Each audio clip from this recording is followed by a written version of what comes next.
Kami butuhkan sentuhan tangan-Mu.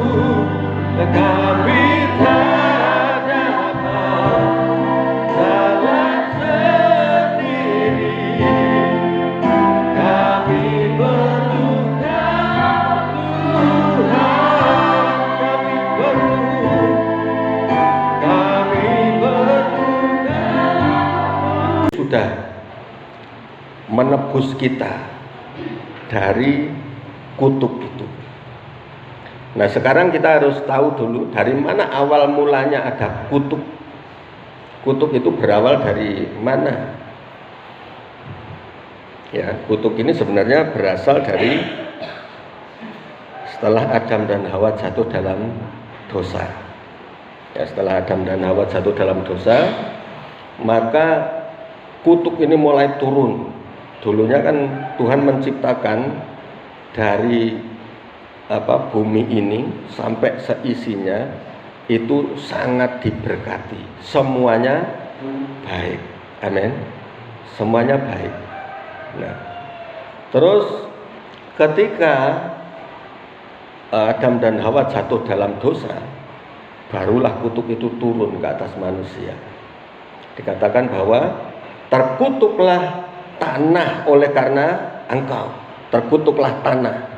Yang pertama kena kutuk adalah tanah. Padahal manusia hidup dari tanah.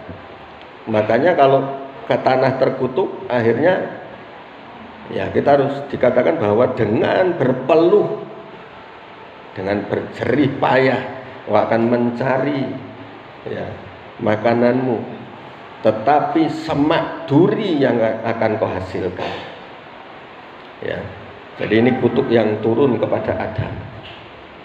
Nah, terus saat itu juga jadi Adam terus Hawa istrinya ini juga kena kutuk. Ya, terkutuklah engkau perempuan. Ya kan? Terkutuklah engkau perempuan. Nah, kutukannya apa? Engkau akan mengalami sakit ketika engkau mengandung. Dan kau akan birahi kepada suamimu. Ini sebenarnya kata birahi ini ternyata kau akan bergantung kepada suamimu. Ya, tunduk kepada suami ya. Itu. Nah, jadi ini semua kena kutuk. Ular pun kena kutuk. Mungkin ular dulunya jalannya agak berdiri. Tapi karena salah akhirnya telosor, ya kan? Dikutuk juga, ya kan? Dengan perutmu engkau akan berjalan, debu tanah yang akan menjadi apa? Makananmu. Padahal makanan ular itu apa? Makanan ular ya binatang-binatang lain, ya kan? Tetapi dikutuk ini debu tanah menjadi makananmu. Nah, manusia terbuat dari apa? Dari tanah. Itu makanya debu tanah, artinya orang yang sial, yang apes, yang tidak ditebus dosanya, ini akan menjadi makanannya iblis. Gitu ya. Jadi ngeri sekali. Nah, ini makanya bagi kita ini puji Tuhan, Tuhan sudah menebus kita dari apa? Dari kutuk. Tuhan sudah melakukan penebusan kutuk itu. Nah, sekarang bagian kita, apakah kita sudah menyerahkan hidup kita supaya mengalami pembebasan dari kutuk itu? Karena walaupun Tuhan sudah melakukan, Tuhan kan nggak maksa. Ayo ikut aku, gitu kan? Atau kamu harus ikut aku, enggak. Tapi ikutlah aku. Itu barang siapa yang percaya akan mengikuti dia. Kalau nggak percaya, berarti kutuk itu akan tetap pada orang itu. Nggak mau melakukan, ya akan tinggal tetap itu kutuknya, gitu ya. Nah, ini karena banyak kutuk yang menimpa seseorang dan orang itu nggak sadar bahwa hidupnya di bawah kutuk. Nah, kutuk ini apa saja ya? Seperti kutuk tanah, ya. Kutuk waktu kepada Adam dikatakan bahwa dengan berpeluh engkau akan mencari makananmu. Dengan berpeluh artinya dengan keringat yang deras, ya keringat yang banyak, itu akan mencari makananmu, artinya dengan bekerja keras. Apakah dulu nggak bekerja keras? Ya kerja keras, tapi ada sukacita. Tapi yang sekarang orang kerja mesti ngalami stres, ya kan? Dengan susah payah, gitu. Kerja sambil stres. Ya contoh aja petani gitu. Seneng harga sawit naik, tapi digencet juga harga minyak naik juga. Susah cari minyak. Kita ini dekat pabrik minyak, ngapain? Kok bisa sampai kesulitan juga soal minyak, ya kan? Tetap ada stresnya. Nah belum lagi harga pupuk naik, ya kan? Harga pupuk naik, kita kerjanya tuh sambil mikir, sambil stres gitu. Nah kalau zaman dulu karena diberkati Tuhan itu berbeda. Amin. Jadi kalau Tuhan menumbuhkan, Tuhan yang memberikan kesuburan, nggak perlu pakai apa-apa sudah subur gitu. Tanaman semuanya sudah keluar buahnya. Nah itu ya. Jadi ini pembuktian nanti ayat-ayat firman Tuhan itu iya dan amin. Jadi ada seorang hamba Tuhan yang di Jawa sana, ini sama-sama bertani, tapi ini bukan kebun sawit kayak gini, tapi apa namanya, padi, tanaman padi. Yang lain itu pakai pupuk urea, pakai pupuk segala macam ya kan, pupuk-pupuk kimia. Awal-awal memang bagus, tapi lama-lama karena tanah ini kalau dipaksa, lama-lama capek juga, nggak menghasilkan apa-apa. Terus sudah gitu hama menyerang, sudah mulai bagus, kena wereng. Tahu wereng? Wereng itu yang binatang kecil-kecil hitam-hitam itu, makan tiba-tiba ya namanya dimakan wereng itu pasti bolong-bolong semua, daunnya, buahnya rontok, ya kan? Nah sedangkan hamba Tuhan ini dia berkata bahwa di dalam nama Yesus aku menanam ini, tanpa dikasih obat-obatan kimia, pokoknya yang alami saja, pakai pupuk kandang apa nah, penyakit pun nggak mendekat, ya kan? Penyakit tidak mendekat, bahkan perlindungan Tuhan itu nyata. Yang lain nggak panen, dia panen yang cukup melimpah. Amin. Itu karena apa? Karena terus di Jawa Tengah, di daerah kami di Salatiga, ini ada juga bagaimana kutuk kematian itu menimpa keluarga, satu keluarga. Waktu nonton TV sama-sama ada 6 orang, tiba-tiba ada petir, diar. Satu keluarga hampir semuanya tewas, yang hidup cuma satu. Satu ini karena apa? Karena dia adalah pengikut Yesus. Yang bertobat baru satu ini. Semua tersambar petir, kosong semua, meninggal. Cuma satu-satunya hidup dan menjadi saksi sampai sekarang. Karena apa? Ada Yesus di dalamnya. Sambar petir nggak mati, ini luar biasa, ya kan? Yang lain tewas semua, gosong semua. Itu ada pesugihan yang di Ngujang namanya. Nah Ngujang ini penguasanya kera, ya, banyak kera di situ. Nah nanti kalau mati ini akan menjadi bagian dari mereka, menjadi kera. Ini yang kasihan ini. Iya benar. Jadi banyak yang ketika meninggal katanya menjadi kera di situ. Makanya kalau ada yang jenguk gitu, itu kan ada makamnya, dijenguk terus dikasih makan. Kera itu ada yang nangis gitu, melihat saudaranya, melihat keluarganya. Nah ini ya, jadi pesugihan kera. Nah kenapa kok bisa turun temurun? Terus kalau pesugihan jelas anak turunnya ini kena itu. Tapi ada yang cuma bisnis biasa kecil-kecilan terus pakai pelaris. Apakah bisa kena kutuk? Ternyata bisa juga. Walaupun tidak mengorbankan nyawa anaknya atau cucunya atau istrinya, tetap ada namanya perjanjian darah. Nah perjanjian darah ini Mungkin bukan nyawa manusia aja kok, cuma ayam, kambing. Tapi jangan dipikir itu cuma ayam. Itu gambaran dari anak cucu juga, karena darah keluar. Nah, keturunannya atau darah nenek moyangnya ini pasti akan ngalami. Jadi kalau cari pelaris, rezeki dari anak cucu itu diambil mulai dari sekarang. Itu makanya kalau ada orang ngomong, wah kaya sampai 7 turunan. Ya sampai 7 turunan. Nah, turunan ke-8 melarat, nggak punya apa-apa, susah hidupnya. Karena yang bisa kaya cuma sampai keturunan ke-7. Yang keturunan ke-8, 9, 10 itu diambil sama nenek moyangnya. Nah, ini makanya jangan heran kalau melihat orang tadinya kaya raya, begitu mbahnya mati, ini langsung melarat.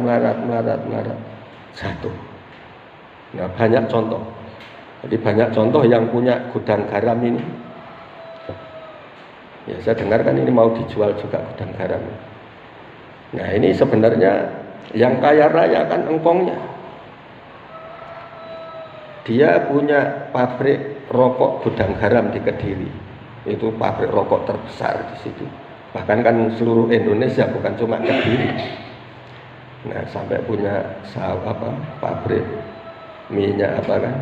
Nah, kita lihat kan sering banyak tumbalnya, ada yang meninggal. Tahu-tahu masuk ke gilingan, masuk ke tempat masaknya. Nah, ini. Nah, terus setelah engkongnya meninggal, ini mulai kelihatan ini goncang. Perekonomian mereka mulai goncang. Mulai turun, mulai bangkrut. Nah, tinggal nanti nunggu keturunan ke-8-nya jadi apa. Ya, lebih parah dari kita, gitu ya. Nah, ini. Terus kalau nenek moyang kita memiliki ada namanya ilmu pelet.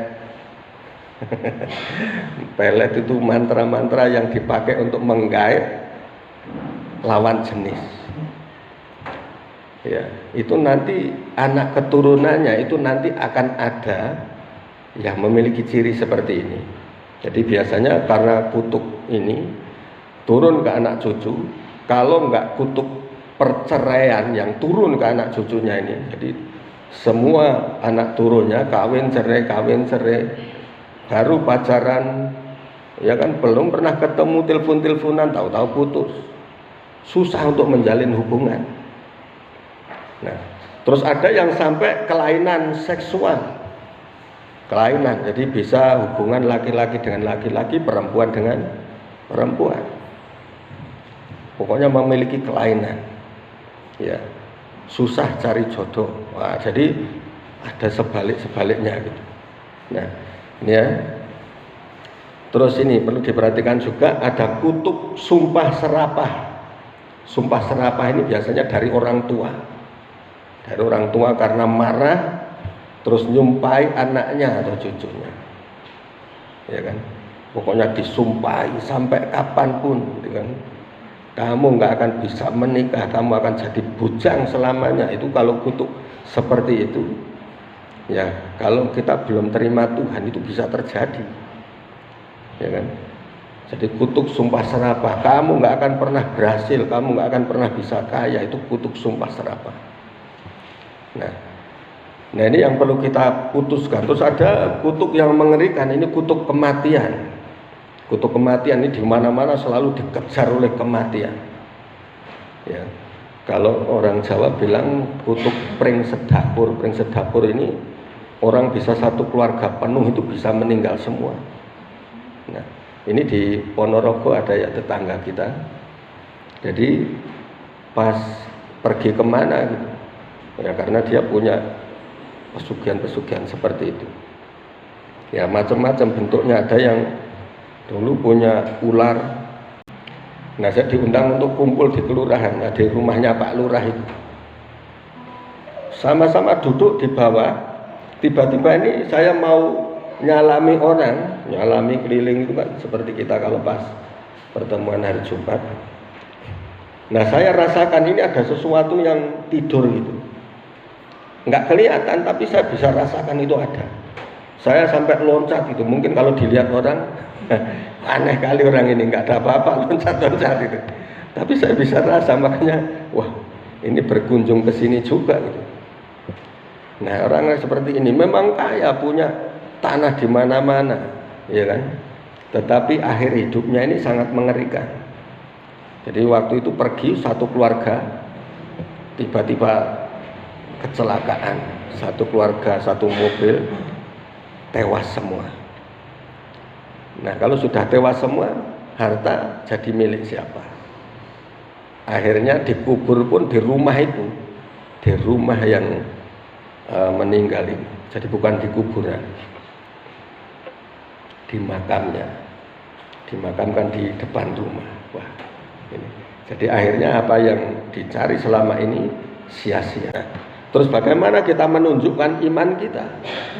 Namanya beriman ini berarti percaya. Kalau sudah percaya berarti harus melakukan. Amin. Nah kalau namanya punya iman terus nggak melakukan apa-apa, ya sama saja bohong, ya kan? Karena iman tanpa perbuatan hakikatnya adalah mati. Ya iman tanpa perbuatan itu mati. Nah ini jadi ada semacam kutuk yang terlalu banyak seperti ini. Ini belum kalau kita pelajari semua, ini banyak. Nah mungkin kita ngalami seperti itu, kerja sepertinya kerja keras gitu, tetapi hasilnya selalu nol, itu selalu susah. Ya sudah numpuk, tahu-tahu hilang lagi. Itu namanya pundi-pundi bocor, pundi-pundinya bocor. Jadi seberapapun yang kita punya, ini kok bablas terus.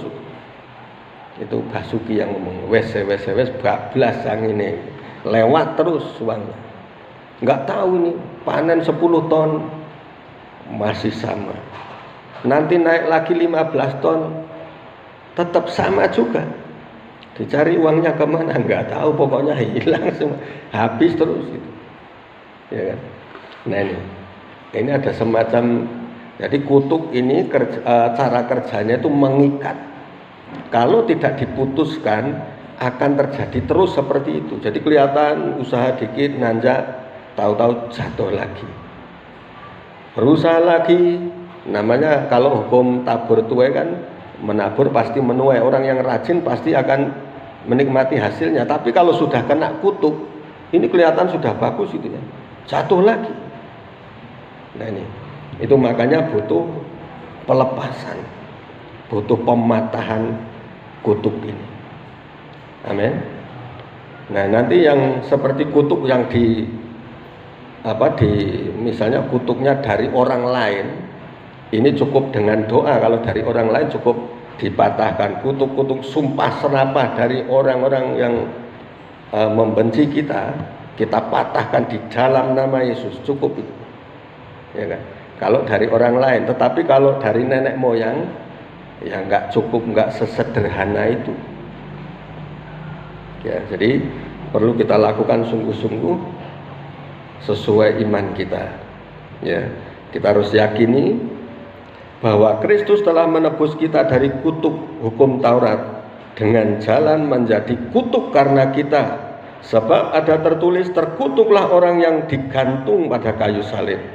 Nah, jadi sebagai seorang beriman, Tuhan tuh nggak nuntut banyak sebenarnya. Yang penting apa? Percaya. Orang yang percaya itu nanti ketika mengalami sesuatu pasti akan berseru kepada Tuhan. Berseru. Jadi waktu memuji menyembah Tuhan, serukan nama Tuhan. Nah seperti orang buta yang butanya dari lahir. Ya ketika dengar bahwa Yesus datang, apa yang diserukan? Dia berseru, Yesus anak Daud, ya kan? Dia berseru, tolonglah aku. Masih belum dengar lagi, dia berseru lagi, Yesus anak Daud, ya kan? Dia berseru. Nah ketika berseru-seru itu malah mau dicegah sama muridnya, tetapi Tuhan mendengar dan datang kepada orang buta ini. Apa yang kau mau daripadaku? Aku mau melihat. Ya, aku mau melihat. Nah akhirnya dia menumpangkan tangan atasnya dan ada selaput yang jatuh. Saat itu orang buta itu melihat. Amin. Jadi dengan berseru. Nah kadang-kadang kita ini dalam doa ini Tuhan Maha Tahu.